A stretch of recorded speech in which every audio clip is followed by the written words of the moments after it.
अस्सलाम वालेकुम जी। उम्मीद है तमाम लोग ठीक ठाक होंगे, खैर खैरियत से होंगे। मैं ठीक ठाक हूँ अल्हम्दुलिल्लाह। मुझसे डेली बेसिस पे ये सवाल किया जाता है कि दुबई या यूएई के जो वीज़ाज़ की स्ट्रिक्टनेस है ना, उसको इतना मुश्किल बना दिया गया कि जैसे हमेशा से यूएसए, यूके या कनाडा जाना मुश्किल था।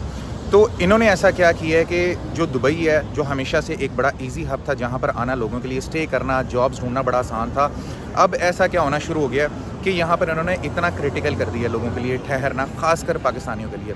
देखिए, मेरी कोशिश ये होती है कि आप लोगों के साथ रियल टाइम एनालिसिस करके बताऊँ, आपको वो अपडेट्स दूँ जो एक्चुअल में एग्जिस्ट करती हैं, जिन चीज़ों को हम एवेल्यूएट ही नहीं करते। हम डेली बेसिस पे एक ही बात करते हैं कि वीज़ा आज लगेंगे, नहीं लगेंगे, कल खुलेंगे, परसों खुलेंगे, 31st के बाद क्या होगा। But there are globally issues which needs to discuss, जो एड्रेस करना ज़रूरी है। तब बहुत सारे लोग इस चीज़ को अंडरस्टैंड कर सकते हैं कि एक्चुअल में यूएई किस जगह पे जा रहा है और क्यों इस तरह की प्रॉब्लम्स लोगों को आ रही हैं कि हमारे जैसे लोग, जो पाकिस्तान जैसी कंट्रीज़ हैं, वहाँ के लोगों के लिए रिस्ट्रिक्शंस पैदा होना शुरू हो गई हैं। देखें, यूएसए के अगर मैं ग्राफ के बारे में बात करूँ ना, तो लास्ट 2 ईयर्स के अंदर पाकिस्तानियों को बहुत ज़्यादा तादाद में वीज़ाज़ ग्रांट हुए हैं। अगर इसको आप कह सकते हैं कि यूएसए का वीज़ा लेना बकदरे इस वक्त आसान है rather than the other countries. Canada इस वक्त वीज़ाज़ इशू नहीं कर रहा, बहुत सारी प्रॉब्लम्स आ रही हैं। यूके की अगर मैं बात करूं तो 14,000 से ज़्यादा इलीगल इमिग्रेंट्स को तो वो वैसे ही डिपोर्ट कर रहा है, जिसके अंदर पाकिस्तानी सर फहरिस्त हैं। उसके बाद Indians, Bangladeshi, Uganda, Nigeria, Kenya, पता नहीं कहाँ कहाँ के लोगों को पकड़ के वो इस वक्त डिपोर्ट कर रहे हैं। और जो असाइलम ले लिया जाता था, पहले स्टूडेंट्स जाते थे पढ़ने के लिए या वैसे ही इलीगल तरीके से बॉर्डर क्रॉसिंग की जाती थी, उसके बाद असाइलम के लिए अप्लाई कर दिया जाता था, तो बहुत ज़्यादा उन लोगों को मौके मिल जाते थे कि वो वहाँ पर रह सकते हैं। इसी तरीके से स्पेन या फ्रांस वाली साइड पे भी अब जाना थोड़ा मुश्किल है। अब वापस आते हैं यूएसए के ऊपर।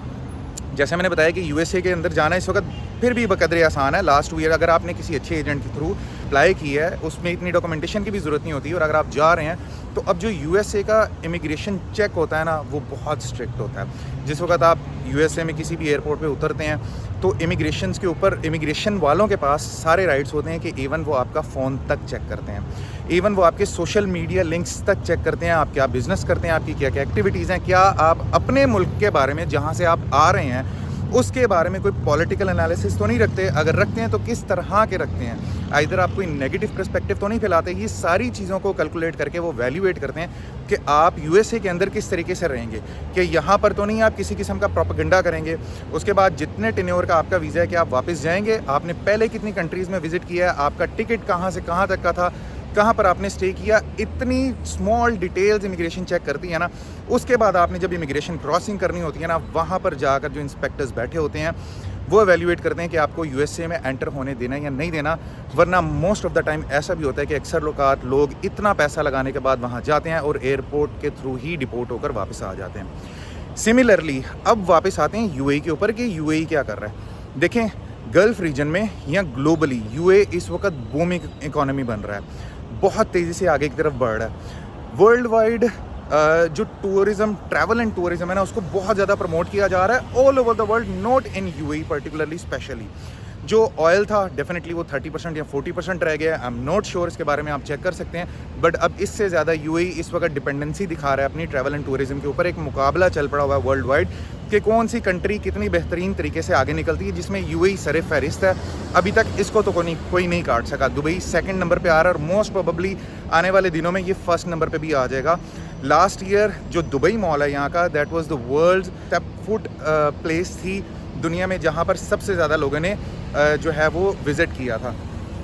सो इसी तरीके की चीज़ों को जब देखा जा रहा है, अब हमारी जैसी कंट्रीज़ जो अंडर डेवलप्ड कंट्रीज़ हैं, डेफिनेटली उन लोगों के लिए रिस्ट्रिक्शंस बढ़ेंगी। जब यूएई अपने आप को खड़ा कर रहा है, स्टैंड आउट कर रहा है, बीट करने की कोशिश कर रहा है, कम्पीट करने की कोशिश कर रहा है ऐसी इकॉनमी से जो ऑलरेडी, जिनके पासपोर्ट बहुत स्ट्रॉन्ग थे, जो पहले से ही हमेशा से बहुत पावरफुल थी टूरिज़्म एंड ट्रैवल को लेके, तो जब ये डेवलपमेंट कर रहे हैं तो उसके अंदर हम जैसी अंडर डेवलप्ड कंट्रीज़ कहीं ना कहीं समहाउ पिस रही है। इनमें इनका कोई कसूर नहीं है। एवरी कंट्री वांट्स कि वो डेवलप करे, वो अपने लोगों को डेवलप करे। हाँ, एज़ फार एज़ जब तक लेबर कंसर्न थी, जब तक ऑयल था, जब तक ये सारे मामला थे, तब तक लेबर आ रही थी, तब तक यहाँ पे काम कर रहे थे। बट इस वक्त ट्रैवल एंड टूरिज़्म की तरफ बहुत ज़्यादा दुनिया जा रही है। ये एक मेजर एनालिसिस है जो मैं आप लोगों के साथ कर रहा हूँ कि हम जैसे लोगों के साथ जो यहाँ पर आते हैं विजिट वीज़ा के बाद, उसके बाद वापस नहीं जाते, तो फिर प्रॉब्लम क्या होती है। डेफिनेटली उन लोगों ने तमाम लोगों को फ़िल्टर आउट तो करना है, उन लोगों ने रोकना है, उन लोगों ने भी वो स्ट्रिक्टनेसेस, वो सारी चीज़ें जारी करनी है। अब अगर आप यूएई के एयरपोर्ट्स के थ्रू ट्रैवल करें तो आपको इमिग्रेशन के 3600 गेट से नहीं गुजरना पड़ता, आपके पास एक पास होता है, आप अपना पासपोर्ट लगाते हैं, आप अपनी एमिरेट्स आईडी लगाते हैं, आपकी आई स्कैन होती है, आप इमिग्रेशन क्रॉस कर जाते हैं। इतनी हाई टेक्नोलॉजी को डेवलप किया जा रहा है, हर एक चीज़ में सबसे आगे बढ़ा जा रहा है, तो फिर कहीं ना कहीं रिस्ट्रिक्शंस सिर्फ पाकिस्तानियों के लिए नहीं, हर कंट्री के लिए लगेगी। ये एक बड़ा बेसिक सा एनालिसिस था जो मैंने आपको समझाने की कोशिश की है कि ज़रूरी नहीं है कि सिर्फ पाकिस्तानियों के लिए प्रॉब्लम्स हैं या हम लोग बहुत बुरे हैं तो इस वजह से हमें यूए एंटर नहीं होने दे रहा। डेफिनेटली उन्होंने भी वर्ल्ड वाइड उन कंट्रीज़ को कम्पीट करना है, बीट करना है और बड़ी स्पीड से कर भी रहे हैं, जो कि ऑलरेडी जो एक चेक इन स्टैंडर्ड्स रखते हैं। डेफिनेटली यूए भी अपने चेक इन स्टैंडर्ड्स को अपग्रेड करता जा रहा है डेली बेसिस पे। इस चीज़ को अंडरस्टैंड करें और थोड़ा सा समझने की, हज़म करने की कोशिश करें।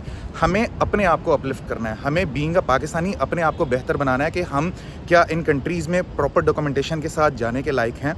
अगर हम हैं तो क्या हम वहाँ पर स्पेंड कर रहे हैं, पैसे लगा रहे हैं, एज बीइंग अ टूरिस्ट आ रहे हैं यहाँ पर घूमने फिरने के बाद अच्छे तरीके से, उसके बाद क्या हम खैर आफियत से वापस जा रहे हैं।